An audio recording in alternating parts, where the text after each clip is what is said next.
Ki fogják venni. Jó? Oké, figyeljetek, utoljára, nem is tudom mikor, egy Sziget koncerten, egy Mood koncerten egészen konkrétan, akkor stage diving voltam, utána még volt egy félre sikerült kísérletem, akkor beformulálódott az arcom jobb oldala, de most tényleg, ha elkaptok, mondom Ferinek, figyelj, ne ugorj, ne ugorj, rádunk a lányok rajta, de elsősorban egyébként csak csajok állnak, mondom, úgyhogy gyönyörű lesz az elsőben. Szépen a tömeg azon kiad téged és feltett téged a gyorsra, ami egészen Szegedi víz. Sájjal irány Szeged találkozunk. Szóval valahol majd leraknak, de az baromi jól néznek ki, ezt meg tudjuk mutatni kamerába is, hogy így vonul, ahogy a Michael Jackson koncerteken a sokba esett csajokat így kiadja. A tömeg, ugye? Hát adjátok vissza azért. Valahogy aztán jutassátok vissza.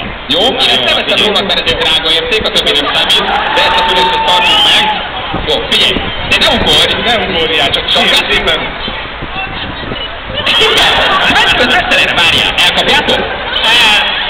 Miért fogod megfogni? Segít! Annyira nagyon meneke, ugye? Várjál, óvatosan dőljél azért. Figyelj, elkapjátok, fogjátok? Jó, és